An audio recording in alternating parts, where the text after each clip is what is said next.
shaft is actually right there, buried under those boulders. You can see the fencing, Oh the yeah. post. Most of these to secure it, and they actually purposely put those boulders there to secure it To up, keep people from. trying to get inside. It goes 57 feet down and then up with the mine shaft. And the one gentleman who managed to, he was closest to this shaft, climb to it, and climb 57 feet vertically to safety, notified authorities, and that's when everything took place with trying to fill in the hole.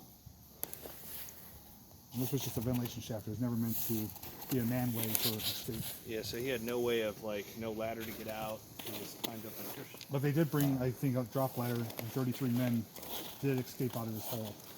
The other ones, 12 men, were never recovered. Now, does anybody need...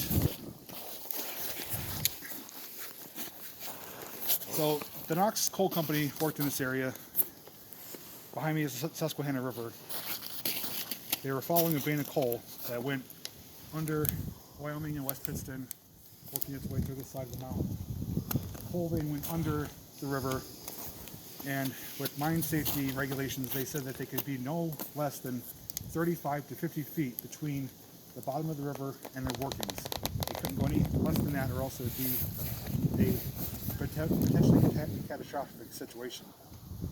Well, the mine owners were very greedy, as there normally were back in the 1900s.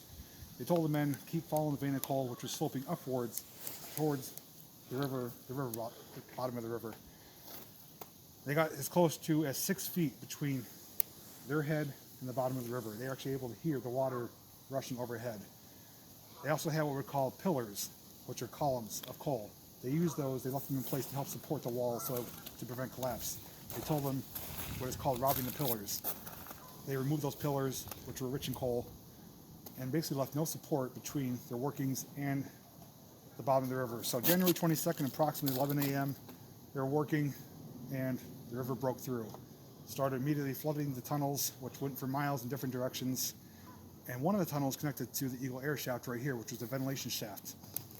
One of the men that was in the tunnels was able to get close to this location and climb 57 feet vertically out of here to alert the mine company and authorities as to what happened. Long story short, later that day they ended up bringing an overhead crane. They ended up ripping up the rails and curving them into the Susquehanna River. They started shooting over 50 hopper cars into the river in an attempt to plug up the hole. That actually caused more harm than good, because when the mine cars were circling around the whirlpool, it was eating away at the edge of the hole, making it wider. It was over 100 feet diameter, 10 million gallons a minute flowing into the tunnel, and they ended up for 2 days straight shooting in rail cars, coal cars, dump trucks of coal, hay, railroad ties, telephone poles, anything possible to try to block up the hole. Eventually, after 2.5 days, the stuff stopped sinking into the hole, started coming out of the surface. They knew they were near the top of filling it in. They then constructed a coffer dam around the exterior of the hole, pumped out all the water. With ice and water, it took until March until all the water was out of the mine.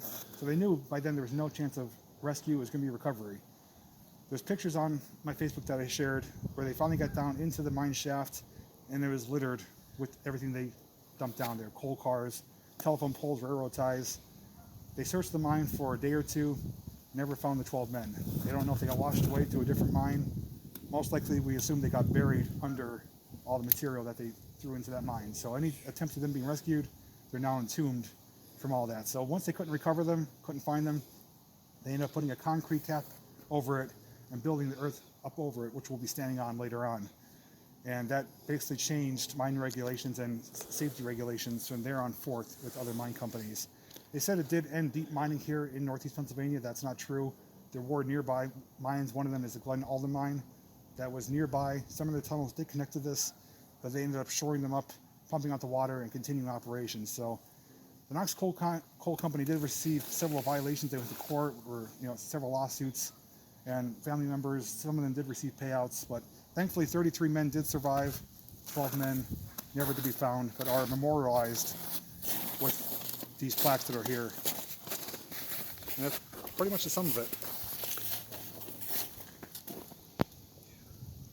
But it's the brave men that climbed out of the air shaft to their safety, because otherwise there's no chance of rescue. Yeah.